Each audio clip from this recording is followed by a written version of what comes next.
بہرام نے اس کے ساتھ ساتھ چلتے ہوئے تیزی سے کہا، جس پر موہت نے اسے کھا جانے والی نظروں سے دیکھا تھا۔ ایسا نہیں تو پھر کیسا ہے؟ اور مجھے کیا سب نظر آ رہا ہے؟ کیا تم مجھے بتانا پسند کرو گے کہ تم انمول کے اتنے نزدیک کیوں گئے، وہ بھی کسی محرم رشتے کے بغیر؟ مجھے سوچ کر ہی شرم آ رہی ہے، بریرہ کیا سوچے گی؟ اور تمہیں کرتے ہوئے نہیں آئی؟ موہت نے اسے تعصب سے دیکھتے ہوئے کہا تو بہرام نے بے ساختہ نفی میں سر ہلایا۔ نہیں بھیا، سچ میں ایسی بات نہیں ہے، وہ دراصل میں اور انمول نکاح کر چکے ہیں۔ وہ بے ساختہ آنکھیں میچتے ہوئے سچ بول گیا تھا، تھوک نگلتے ہوئے۔ اس نے ایک آنکھ کھول کر موہت کے تاثرات کا جائزہ لیا، جسے دیکھ کر کچھ بھی کہنا ممکن نہیں تھا۔ تم نے کیا؟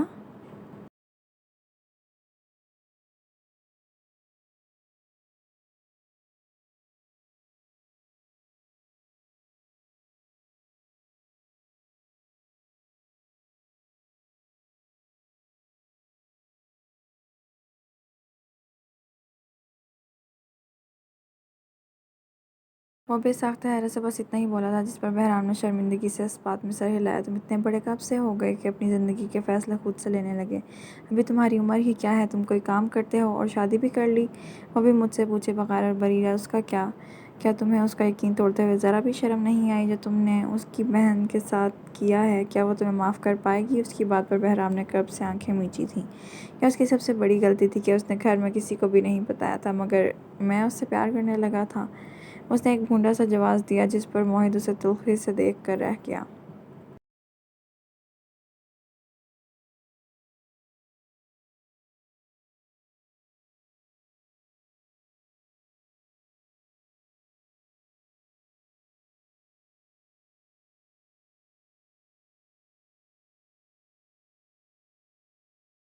بریرہ نے مجھے بتایا تو تھا تمہارے بارے میں کہ تم شاید انمول کو پسند کرتے ہو، مگر تم ہم پر اعتبار کر کے تو دیکھتے، مگر تم نے تو خیر ہمیں اس قابل بھی نہیں سمجھا۔ تم سے اب کیا گلہ کروں میں بریرہ کو اس سب کے بارے میں بتاؤں گا، اور جو اس کا فیصلہ ہوگا وہی میرا فیصلہ ہوگا۔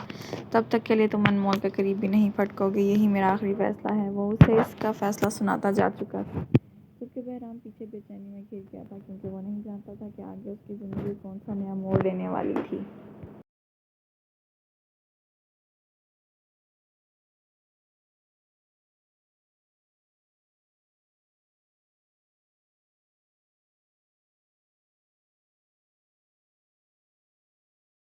صبح ہی جب موہت نکلنے لگا تو زید انصاری کی بات پر اس کے قدم زنجیر ہوئے۔ کب تک چھپاؤ گے موہت اپنے بھائیوں سے کہ ان کی ماں کا قاتل کوئی اور نہیں بلکہ تم خود ہو؟ اس کی بات پر موہت اسے تیز نگاہوں سے دیکھنے لگا تھا اور ایک محتاط اطراف میں دوڑائی۔ اپنی زبان کو لگام دو زید، یہ نہ ہو کہ میں اسے لگام دوں۔ وہ ایک ایک لفظ چباتے ہوئے بولا۔ نہیں تو کیا، میرے چپ ہو جانے سے حقیقت بدل جائے گی؟ کہو گے تو تم ان کی ماں کے قاتل ہی۔ صحیح کہا نا میں نے؟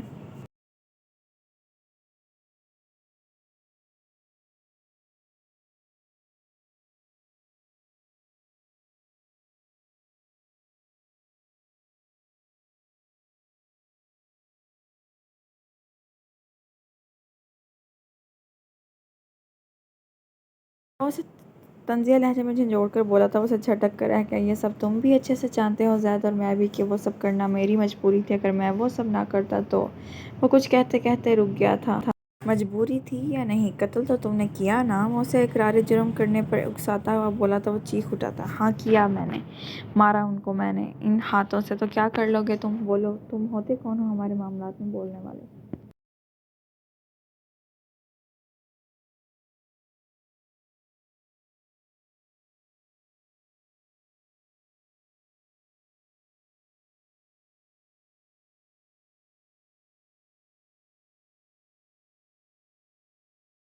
وہ اسے دھکا دیتے بولا تو وہ عیاری سے مسکرا دیا تھا۔ اس نے اسے جتاتے ہوئے پیچھے کی طرف اشارہ کیا تو وہ جھٹکے سے پلٹا، جہاں یلماز سمیت بہرام اور شارق بھی کھڑے تھے، جو تینوں سرخ نم آنکھوں سے اسے دیکھ رہے تھے بے یقینی سے۔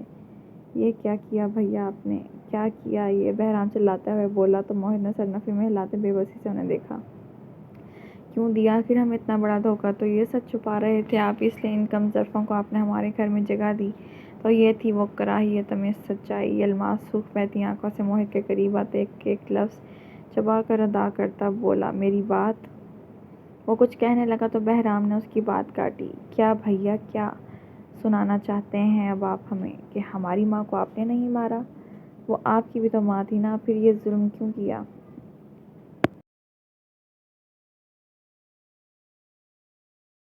وہ گلدان توڑتے سسکا تھا تو بلی تھیلی سے باہر آ چکی ہے، موہت نے ہی مارا ہے ان سب کی ماں کو، اپنی ماں کو، اور آخر ایسا اس نے کیوں کیا یہ ہوگا راز فاش اگلی ایپیسوڈ میں۔